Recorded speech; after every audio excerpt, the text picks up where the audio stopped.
مجدد عرص ثانی کہا جاتا ہے۔ اب ذرا غور کریں، وہ مجدد عرص ثانی کا ارشاد فرماتے ہیں جب بات غوث پاک کی آتی ہے، جلد صوبہ مکتوبات مجدد عرص ثانی اٹھا کر دیکھیں، خالد ثناء اللہ پانی پکی رحمت اللہ علیہ السیف الملول میں اس کو ذکر فرمایا ہے۔ فرماتے ہیں حضرت غوث اعظم کا مقام کیا ہے، ذرا دیکھیے۔ فرماتے ہیں کہ پیارے بزرگوں اور دوستو، فرمایا جاتا ہے کہ اللہ رب العزت جب اولیاء اللہ کو نعمتیں دینا چاہتا ہے، اس کو ذرا زور سے بولیں، اولیاء اللہ کو جب اللہ نعمتیں دینا چاہتا ہے، نوازشات و انعام عطا کرنا چاہتا ہے، تو ڈائریکٹ ہر ولی پہ نعمت نہیں اتارتا۔ کیا بات؟ سرکار مجدد عرص ثانی فرماتے ہیں وہ نعمتیں، وہ نوازشات و انعام و احسان و کرم اللہ تعالیٰ سب سے پہلے خطب الارشاد پر اتارتا ہے۔ اس پر ذرا زور سے بولے اور ذرا زور سے، خطب الارشاد پر نعمتیں اترتی ہے۔ اس پر خطب الارشاد پر نعمتیں اترتی ہے۔ یہ خطب الارشاد ولایت کا سب سے بڑا مرتبہ ہے۔ سبحان اللہ۔ خطب الارشاد سے بڑا کوئی ولی نہیں ہوتا۔ نبوت کے بعد جو ولایت میں سب سے بڑا مقام ہے وہ خطب الارشاد کا مقام ہے۔ آپ فرماتے ہیں اللہ رب العزت خطب الارشاد پر نعمتوں کو اتارتا ہے، اور خطب الارشاد حسب استطاعت اولیاء اللہ میں تقسیم فرما دیتا ہے۔ جن ولی کی جتنی استطاعت ہوتی ہے، جن کو جتنی ضرورت ہوتی ہے، جن کو جتنا لینا ہوتا ہے، اللہ تعالیٰ اس خطب الارشاد کے ذریعے سے ان اولیاء اکرام کو وہ نعمتیں تقسیم فرماتا ہے۔ اور وہ اولیاء اللہ میں نوجبا بھی ہے، نوقبا بھی ہے، اوتاد بھی ہے، ابدال بھی ہے، اقواس بھی ہے، احکام بھی ہے، ساروں کو نعمتیں خطب الارشاد کے دربار سے ملتی ہے، خطب الارشاد کے دربار سے ملتی ہے۔ اب ذرا غور کرو مسلمانوں، اب فرماتے ہیں حضرت آدم علیہ السلام کے زمانے سے، کب سے؟ حضرت آدم علیہ السلام کے زمانے سے لے کر مولا کائنات علی المرتضیٰ کے زمانے تک اللہ نے اس منصب پر مولا علی کی روح کو مقرر فرمایا۔ سبحان اللہ۔ مولا کائنات کی روح پاک اس منصب پر فائز تھی کہ آپ کی روح پاک پر وہ نعمتیں اترتی، اور آپ آدم علیہ السلام کے زمانے سے لے کر اپنے زمانے تک روح مولا علی سے وہ نعمتیں سب پہ تقسیم ہوتی۔ پھر اس کے بعد فرماتے ہیں جب سرکار مولا کائنات علی المرتضیٰ پردہ فرمائے تو اللہ نے یہ مقام حضرت امام حسن کو عطا فرمایا۔ جب امام حسن پردہ فرمائے تو خطب الارشاد کا منصب پر حضرت حسین کو بٹھایا گیا۔ پھر حضرت امام حسین پردہ فرمائے تو امام حسین العابدین میں یہ منصب منتقل ہوا۔ امام زین العابدین کے بعد امام باقر، پھر امام جعفر صادق، پھر امام موسیٰ رضا، پھر امام علی رضا، پھر امام موسیٰ کاظم، امام تقی اور الرقی، اور پھر اس کے بعد ہوتے ہوتے یہ سلسلہ امام حسن عسکری تک آیا۔ سرکار امام عسکری حسن عسکری جب پردہ فرمائے تو پیارو کان کھول کر سن لو، اس وقت بغداد کی دھرتی پر ایک عظیم ستون خاندان نبوت سے پیدا ہوا۔ اس بچے کا نام کچھ اور نہیں، شیخ عبدالقادر جیلانی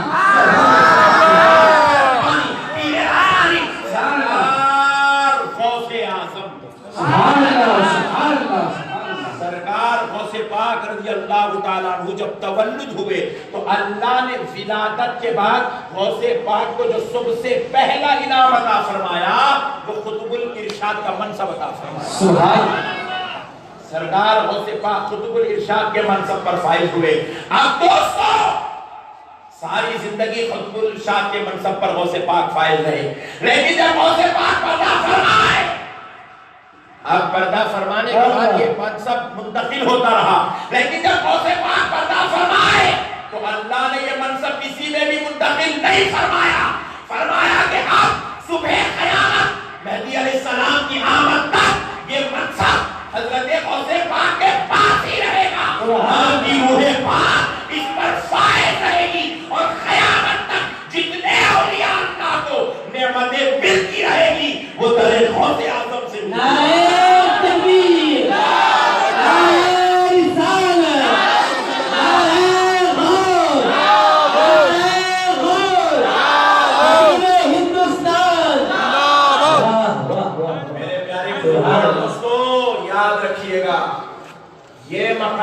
سرکار غوث پاک رضی اللہ تعالیٰ عنہ کا جو بھی جھنڈا نہیں لگتا میرے بھائی ہر گھر پہ، ہر گھر پہ چپ جھنڈا نہیں لگتا. درگاہ تو ہر محلے میں ہے، درگاہ تو ہر شہر میں ہے، ولی اللہ ہر علاقے میں ہے، مگر ہر ولی کا جھنڈا نہیں لگتا، ہر ولی کی 11ویں نہیں ہوتی. غوث پاک اس لیے ہوتی کیونکہ غوث پاک کسی مصلیوں کے امام کا نام نہیں ہے، غوث اعظم کسی مسجد کے امام کا نام نہیں ہے، غوث اعظم کسی نمازیوں کے امام کا نام نہیں ہے، غوث اعظم عالموں کے امام کا نام نہیں ہے، غوث اعظم مولویوں کے امام کا نام نہیں ہے. سرکار غوث اعظم جس کو کہتے ہیں، جس کی 11ویں کرتے ہیں، جس کا جھنڈا لگاتے ہیں، وہ کوئی معمولی ذات نہیں، سارے اولیاء اللہ کے سردار کا نام سارے اولیاء اللہ کے سردار کا نام اللہ.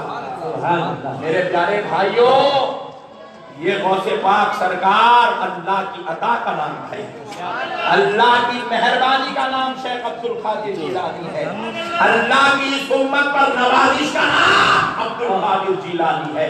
اللہ کی مہربانیوں، نوازشات، انعام، احسان، فضل، کرم کا نام شیخ عبد القادر جیلانی، غوث سمدانی، محبوب سبحانی، قطب ربانی، پیر لاسانی، سرکار غوث اعظم ہے. اسی لیے غلام جب مصیبت میں آتا تو کسی معمولی آدمی کو نہیں پکارتا، مصیبت آئی تو ہم ہمارے چچا کو نہیں پکارتے، مصیبت آئی تو ہم ہمارے پھپھا کو نہیں پکارتے، جبکہ پھپھا کسی کا سرکل ہو سکتا، کسی کا چیچا لیڈر ہو سکتا، اگر مصیبت آئی تو لوگ چچا کو پھپھا کو نہیں پکارتے، مصیبت آتی ہے تو لوگ بغداد والے غوث اعظم کو کیوں پکارتے ہیں؟ کیونکہ غوث اعظم کو جو مقام و مرتبہ ملا وہ ہم مولویوں کا دیا ہوا مقام نہیں ہے. غوث اعظم کو جو منصب ملا وہ سنیوں کا دیا ہوا منصب نہیں ہے، وہ جو ہے اللہ والوں جو ہے مولویوں کا دیا ہوا منصب نہیں ہے، وہ ولیوں کا دیا ہوا منصب نہیں ہے، عالموں کا دیا ہوا منصب نہیں ہے. غوث اعظم نے تو فرمایا خدمی آدھی انا بقبتی کلی ولی کتنا، میرا یہ قدم سارے اولیاء اللہ کی گردنوں پر ہے. یہ جو شان غوث اعظم کو ملی، خدا کی قسم یہ کسی مولوی یا ملا کی دی ہوئی نہیں، یہ شان خالق کائنات پروردگار عالم رب ذوالجلال اللہ رب العزت کی دی ہوئی.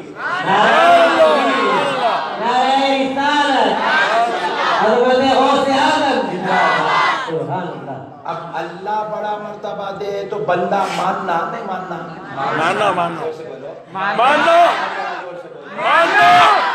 بندے کا کام ہی کیا ماننا. میں آپ کے سامنے 11 سال کا بچہ میرے حافظ قرآن ہے، آپ تو میں نہیں مانتا مولانا. ارے کہیں کو نہیں مانتے بڑے بھائی، انہیں قرآن حفظ کر لیا. بولے مولانا میرے گھر میں 15 سال کا بچہ ہے، انہیں نہیں بنا، انہیں کیسا بنتا. ایسا اگر آپ سوچیں گے تو مینٹلی ریٹائرڈ ہونے کی علامت ہے. اپنی تقریر کا لبے لباب یہی آخری فارمولا رہتا اپنے پاس. بات سمجھ رہے ہیں؟ آپ کے گھر کے 15 سالہ 20 سالہ 25 سالہ بچے سے آپ 10 سالہ حافظ قرآن کو کمپیئر نہیں کر سکتے. اللہ جس پہ فضل کر دیتا ہے وہ حافظ قرآن بن جاتا ہے، اللہ جس پہ فضل کر دیتا ہے وہ عالم دین بن جاتا ہے، اللہ جس پہ فضل کرتا ہے وہ ڈاکٹر بن جاتا ہے، اللہ جس پہ فضل کرتا ہے میرے پیارے دوستوں وہ منسٹر ہو جاتا ہے، اللہ جس پہ فضل کرتا ہے وہ انجینئر بن جاتا ہے، اللہ جس پہ فضل کر دیتا ہے وہ ہواؤں میں جہاز اڑانے والا پائلٹ بن جاتا ہے. میں صاحب کو بولا صاحب ان سے ملو نا پائلٹ ہے، کیا کرتے مولا پلین اڑاتے. ایسے کیسے ہو سکتا مولانا، یہ غلط بات ہے. بولا وہ کہیں بولے ہمارے محلے کا مفت مدار کا ہے مولانا. تو کیا مفت مدار میں تو کیا پائلٹ نہیں بن سکتا؟ ارے مولانا میرا ساتھی ہے، میرا پڑوسی ہے، میں کو کار چلانے نہیں آتا، زمین پہ ہوا میں فلائٹ کیسا اڑاتا. اگر کوئی ایسا بولے تو آپ کیا بولیں گے؟ مینٹلی بولو، ریٹائرڈ ہے. تو پیارے بزرگ اور دوستو پتا کیا چلا, بندے تو سب ہے مگر ہر بندہ ہر بندے کے جیسا نہیں ہوتا. بندے بہت ہے, ہر بندہ ہر بندے کے جیسا نہیں ہوتا. بندے بہت, حافظ قرآن کی مثال دی آپ سمجھ گئے. حافظوں میں بھی الگ الگ کوالٹی ہے. بعض حافظ 1.25 پارہ سنانے کے لیے 13 گھنٹے قرآن پڑھتے. 13 گھنٹے قرآن پڑھا تو عشاء کے بعد سنایا تو اس میں بھی 12 مرتبہ اٹکتا انہیں. اور بعض حافظ ایک کے بیٹھک میں کھڑے ہو گئے تو پوری مکمل قرآن سنا دیتے. ٹھہر گیا تو سحری تک قرآن ختم. ایسا کیسا؟ بولے یہ ایسا کیسا, یہ بندے کی عقل کی بات نہیں ہے, خدا کے فضل کی بات ہے. یہ دوستو جب تم یہ عام لوگوں کو جو اپنے درمیان میں رہتے ہو ان پر اگر خدا کا فضل سمجھ گئے ہو تو اب آؤ بغداد والے غوث کو سمجھنا بڑا آسان ہو جاتا ہے. ولی کو سب ہے, عالم کو سب ہے, نیک کو سب ہے, متقی کو سب ہے, سجدے کو سب کرتے ہیں, رکوع کو سب کرتے ہیں, مگر غوث کیسا کوئی نہیں آئے, کیونکہ ان کے رب نے انہیں خاص فضل کر کے بنایا. اللہ جب بنا دے تو بندے کا کام ہے آمنا صدقنا, مان لینا, اور مان لیا تو گریٹ, مان لیا تو گریٹ, نہیں مانا تو ٹینشن میں رہتا ہے زندگی بھر. ایسا کہیں کو, ویسا کہیں کو, یہ کہیں کو, وہ کہیں کو, وہاں کیسا, یہاں کیسا. نہیں, ماننا ہی ماننا ہے آپ کو. یہ اللہ کا قدرتی نظام ہے میرے بھائی, یہ قدرتی نظام ہے. آپ قدرتی نظام کا مقابلہ نہیں کر سکتے. دیکھو ایک موٹی مثال بھی دے کے آپ کو بتاتا ہوں. مختے مدار میں اتنے گھر بنے ہوئے, پورے حیدرآباد میں اتنے گھر بنے ہوئے, اور یہ پورا کا پلان انجینئر صاحب دیے سوچ ہے. پورے انجینئروں کی صلاحیت ایک طرف اور تاج محل بنانے والے کی صلاحیت ایک طرف. بات سمجھ رہے آپ؟ آپ بنا سکتے کوئی بھی تاج محل ویسا نہیں بنا سکتے. انجینئر صاحب کو بولے تو 3 مرتبہ ہنس کے بولتے کہاں سے آ گئے بڑے بھائی. پیارے بزرگ اور دوستوں غور کرنے والی بات ہے, اللہ جس پہ فضل کر دے وہ کچھ ایسا ہوتا ہے دنیا خالی دیکھ کے 8واں عجوبہ بول سکتی مگر کر نہیں سکتی. کیا بات ہے. نہ انجینئروں کا تم مقابلہ کر سکتے ہو, نہ تم طبیبوں کا مقابلہ کر سکتے ہو, نہ تم سائنٹسٹ کا مقابلہ کر سکتے ہو. تو پھر پیارے بزرگ اور دوستوں ماننا پڑے گا جب دنیاوی عہدے داروں کا, منصب داروں کا ہم مقابلہ نہیں کر سکتے, پھر جن کی عظمت مولا قرآن میں بیان کر رہا ہے, جن کے رتبے نبی حدیث میں بیان کر رہے ہیں, جن کی عظمتوں پر اللہ انعام و کرم فضل بھیج رہا ہے, تو ان اولیاء اللہ کا مقابلہ عام انسان سبحان اللہ. وہ انسان ضرور ہے, غوث پاک کوئی جن نہیں ہے, کوئی غوث پاک کسی فرشتے کا نام نہیں ہے, غوث پاک انسان ہی کا نام ہے, مگر یہ انسانوں میں ایسا انسان ہے کہ سارے انسان فضل لینے میں مولا کا ایک طرف اور میرے نبی کا یہ نواسا ایک طرف. غوث پاک کا مقابلہ نہیں کر سکتے, کیونکہ غوث پاک کو یہ جو شان ملی ہے بغداد میں پیدا ہونے کی وجہ سے نہیں ملی. غوث پاک کو یہ شان جو ہے, غوث پاک سرکار کو یہ شان جو ہے ایران میں پیدا ہونے کی وجہ سے نہیں ملی, بغداد میں آرام کرنے کی وجہ سے نہیں ملی, مدرسے میں پڑھنے کی وجہ سے نہیں ملی. غوث پاک کو یہ شان مولا کے فضل سے ملی ہے. اللہ جب کسی پر فضل کر دے تو بندے کو ٹینشن نہیں لینا, بندہ ٹینشن نہیں لینا, اور ٹینشن یہاں لیا تو قیامت میں بھی ٹینشن میں رہتا ہوں. وہاں بھی آخرت برباد, وہاں بھی سارے معاملات برباد, جہنم کا کنڈا بن جاتا. میرے پیارے بزرگ اور دوستو آپ ذرا غور کریے گا غوث پاک کیا ہے.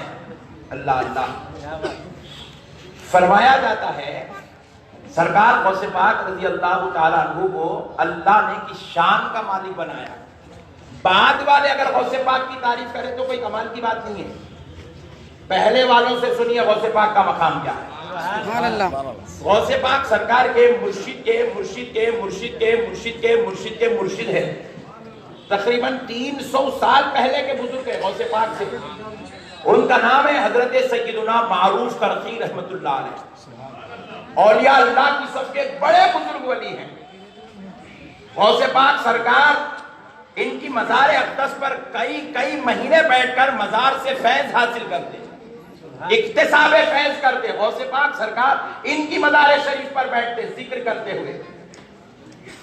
اب پیارے بزرگ اور دوستوں، آپ کبھی عراق جائیں تو سرکار معروف کرخی کی زیارت ضرور کریں اور وہ جگہ بھی دیکھیں مزار پاک کے پاس جہاں غوث پاک بیٹھ کر چلا کیا کرتے تھے۔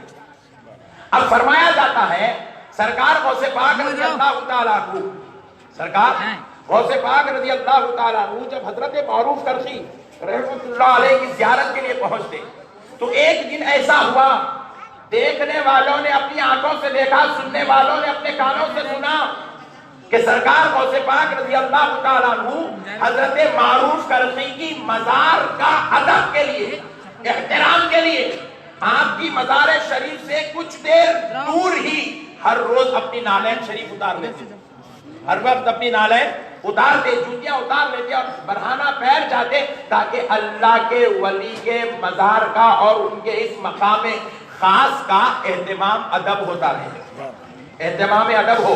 تو اب پیارے بزرگ اور دوستوں، غوث پاک سرکار نالین شریف اتار کر ایسی ہاتھ میں اٹھائے تو مزار معروف کرخی سے آواز آنے لگی، اے عبد القادر جیلانی، آپ نالین نہ اتارے، پہن کر آئے، کیونکہ ہم چاہتے ہیں ہماری اس زمین کو آپ کی نالین کا صدقہ نصیب ہو۔ اللہ اللہ، یہ ہے مقام غوث اعظم، یہ ہے مقام غوث اعظم۔ لوگ آپ پوچھتے 11ویں کے اوپر دے، 11ویں کے اوپر دے، غوث پاک کو سمجھا تو یہ باتاں نہیں پوچھتا، نہیں، غوث پاک کو سمجھا تو یہ باتاں نہیں پوچھتا۔ میرے پیارے بزرگ اور دوستو، یہ بڑی شان والی ذات ہے۔ اب ذرا اور غور کر کے دیکھیں حضرت غوث پاک رضی اللہ تعالیٰ عنہ کا مقام۔ سرکار غوث پاک مسلکن حنبلی ہے، ہم لوگ حنفی ہیں۔ ہم لوگ کیا ہے؟ ذرا زور سے بولیں، ہم حنفی ہیں اور غوث پاک حنبلی ہیں۔ ہم لوگ سیدنا امام اعظم ابو حنیفہ کی تقلید کرتے ہیں، ہم سرکار نعمان بن ثابت امام اعظم ابو حنیفہ کی تقلید کرتے ہیں، اور سرکار غوث پاک مقلد ہیں حضور سیدنا امام احمد بن حنبل رحمت اللہ علیہ۔ اور امام احمد بن حنبل کسی معمولی عالم کا نام نہیں، فرمایا جاتا ہے امام احمد بن حنبل 7.5 لاکھ حدیثوں کے حافظ ہیں۔ کتنے؟ 7.5 لاکھ حدیثوں کے حافظ کا نام امام احمد بن حنبل ہے۔ سرکار امام احمد بن حنبل رحمت اللہ علیہ غوث پاک سرکار سے کم و بیش 100 سال قبل اس دنیا سے پردہ فرمائے، 100-150 سال پہلے پردہ فرمائے۔ غوث پاک سرکار اپنے زمانے میں عراق میں حضرت امام احمد بن حنبل کی مزار پر تشریف لے گئے تاکہ زیارت کروں اور اللہ کے ولی سے فیض حاصل کروں۔ جب غوث پاک سرکار مزار پر تشریف لے گئے تو غوث پاک سرکار نے مزار پاک کے قریب کھڑے ہو کر کہا السلام علیکم یا ولی اللہ، اللہ اللہ۔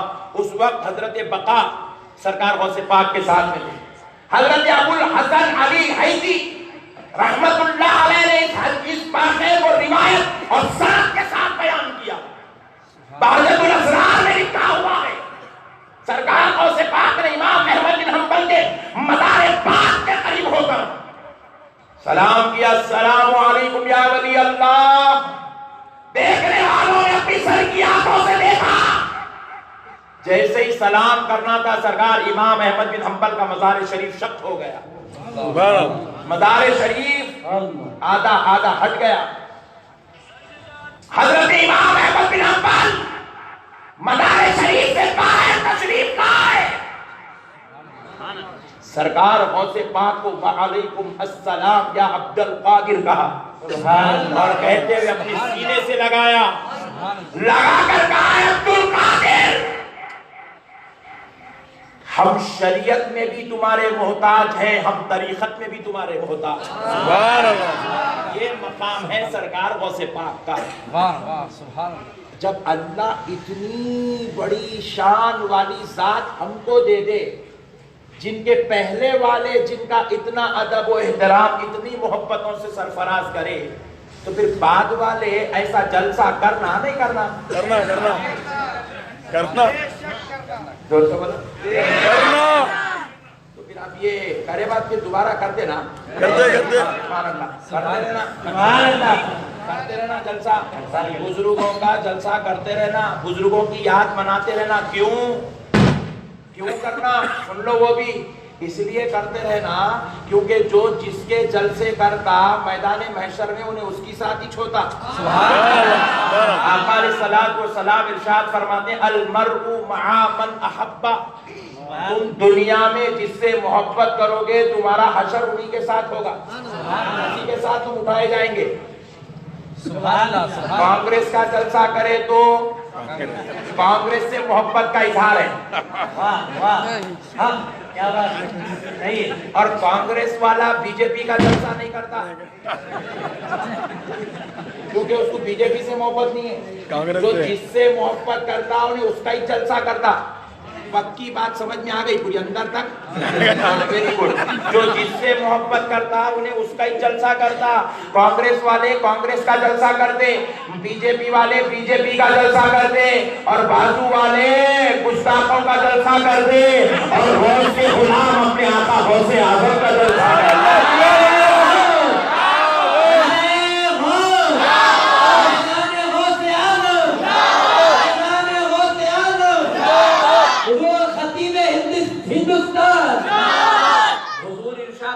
جن سے محبت کرو گے انہی کے ساتھ اٹھائے جاؤ گے. اب یہاں پہ یا غوث یا غوث یا غوث یا غوث یا غوث یا غوث نعرے غوث یا غوث بولتے بولتے بولتے چلے گئے تو اب بازو والوں کے ساتھ نہیں اٹھتے, آپ غوث اعظم کے ساتھ ہی اٹھتے ہیں. غوث پاک کے غلاموں میں اٹھائے جائیں گے, غوث پاک کے شہدائیوں میں شمار ہوگا, غوث پاک کے عاشقوں میں آپ کا شمار ہوگا. قربان جاؤ مسلمانوں, جو جس سے محبت کرے گا اس کا حشر اسی کے ساتھ ہوگا. اسی لیے تو پیارے مصطفیٰ نے فرمایا لوگو تم اپنی جان سے جتنی محبت کرتے ہو اس سے زیادہ محبت مجھ سے کرو. اور لوگوں تم اپنی گھر والوں سے جتنی محبت کرتے ہو اس سے زیادہ محبت میرے گھر والوں سے کرو. تم اپنی اولاد سے جتنی محبت کرتے ہو اس سے زیادہ محبت میری آل سے کرو, تاکہ تمہارا حشر میرے ساتھ میرے گھر والوں کے ساتھ ہو جائے. ضروری ہے میرے بھائی, ہم لوگ دنیا میں خالی یہ جو ہے دنیاوی معاملات کی تکمیل کے لیے پیدا نہیں ہوئے. ہماری زندگی کا مقصد صرف یہ نہیں ہے کہ بہترین بلڈنگ بنانا. آج 2 بلڈنگوں کے بیچ میں بیٹھ گئے. بہترین بلڈنگ بنانا 2 کا 3 4 5 6 پہلے آتا تھا تو خالی کبھی تو ایسے گھر آتے پہلے مختے میں. اب دیکھے تو بولا مختا ہی چاہیے. ماشاءاللہ ماشاءاللہ. پہلے سنتے تھے پرمیشن نہیں ہے, وہ ہائٹ کا کی پرمیشن ہے.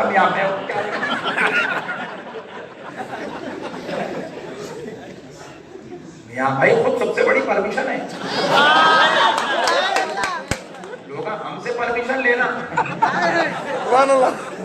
میرے پیارے بزرگوں اور دوستوں یاد رکھیے گا, ماشاءاللہ یہ بلڈنگیں بنانا ہماری زندگی کا مقصد نہیں ہے. ضرورت زندگی ہے بنا لو, مگر مقصد زندگی نہیں ہے.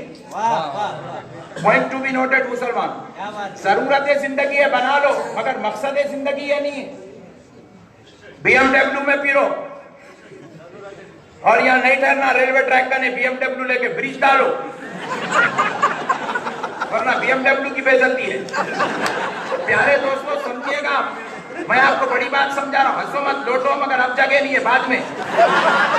مسئلے کو سمجھو, آپ شان والے بنو, عزت والے بنو, بی ایم ڈبلیو میں پھرو, ہیلی کاپٹر لے کے یہاں اتارو, مگر یہ ضرورت زندگی ہے, یہ مقصد زندگی نہیں ہے.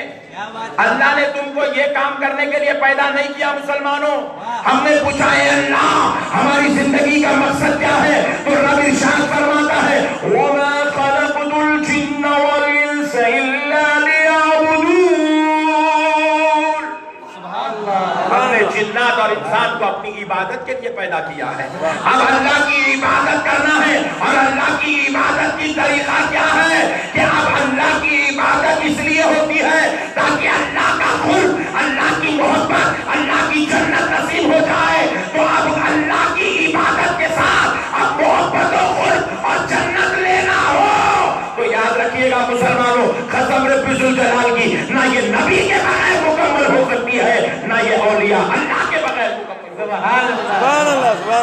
واہ واہ عبادت خداوندی بھی بندے کے بغیر مکمل، بندے کے بغیر مکمل، ذرا زور سے بولے، بندے کے بغیر مکمل نہیں ہو سکتی۔ بندہ ہر حال میں ضروری ہے، واہ واہ اور بندوں میں سب سے افضل و اعلیٰ درجے کے بندوں کا نام انبیاء اور اولیاء ہے۔ سبحان اللہ انبیاء اور اولیاء کا دامن مضبوطی سے تھامنا ضروری ہے۔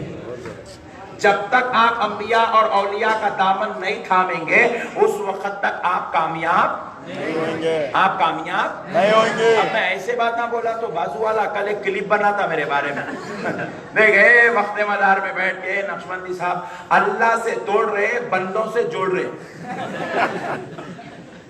کچھ تو بھی ایک بنا دیتا بھائی، بات نہ منہ کی رہی تھی نہ ٹانگ کی رہی تھی، کچھ تو بھی ایک نکال کے ڈال دیتا بتا، ارے وہ بڑا ایسا کیسا بولتا رہے بڑے بھائی۔ میں ایک جگہ بیان میں ناگپور میں سرکار تاج الاولیاء کے عرس میں بیان ہو رہا تھا تو میں بولا نماز پڑھنے والا گمراہ ہو سکتا، روزہ رکھنے والا گمراہ ہو سکتا، حج کرنے والا زکات دینے والا گمراہ ہو سکتا، مگر درگاہ کو جانے والا گمراہ نہیں ہو سکتا۔ بولا ٹینشن نہ کرو جی، سبحان اللہ بولو۔ سبحان اللہ۔ کیا بات ہے، واہ تو اب کیا کرے، اس میں نمونہ بنا یہ دے کہ بھائی درگاہ نماز سے بڑھ کے کہتے، درگاہ روزے سے بڑھ کے کہتے، درگاہ حدیث سے بڑھ کے کہتے، درگاہ زکات سے بڑھ کے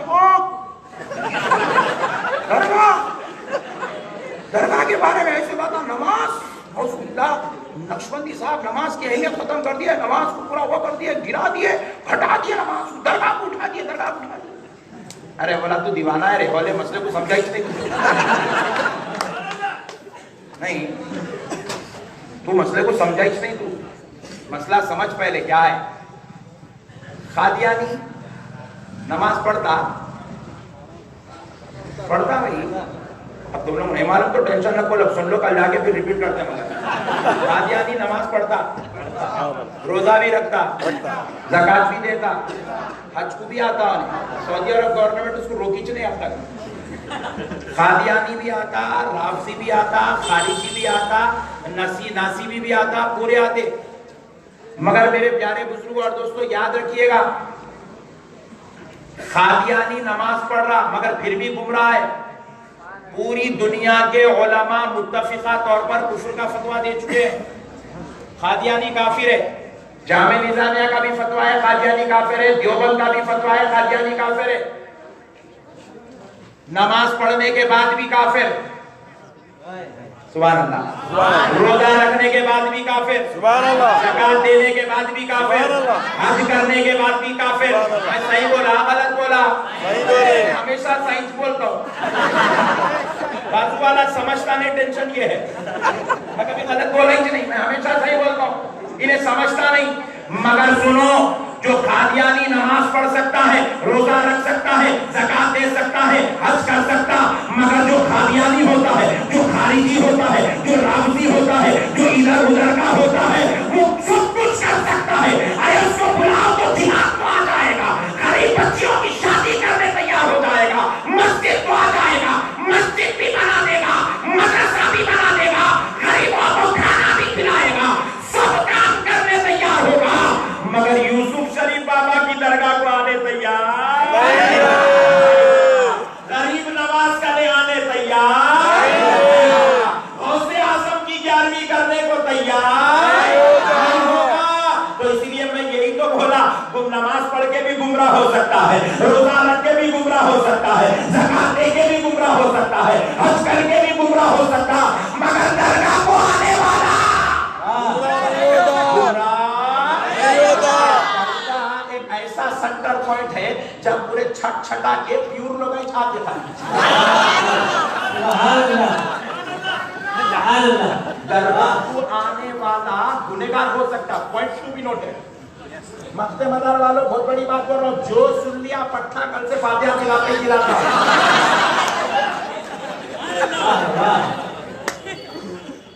سنو میرے پیارے بھائیوں، درگاہ کو آنے والا گنہگار ہو سکتا، درگاہ کو آ کے پھول چڑھانے والا، چادر چڑھانے والا گنہگار ہو سکتا، بڑے سے بڑا گنہگار چھوٹے سے چھوٹا گناہ بھی اس سے ہو سکتا ہے، میں انکار نہیں کر رہا ہوں۔ آج تک کوئی سنی عالم کہنے والا درگاہ کو آنے والے پورے متقی ہے، پورے پرہیزگار ہے، پورے عابد ہے، پورے زاہد نہیں۔ درگاہ کو آنے والے 99.9% گنہگار ہیں، خطاکار ہیں، سیاہکار ہیں۔ درگاہ کو آنے والا گنہگار تو ہو سکتا ہے، مگر درگاہ کو آنے والا نبی کا گستاخ نہیں ہو سکتا ہے۔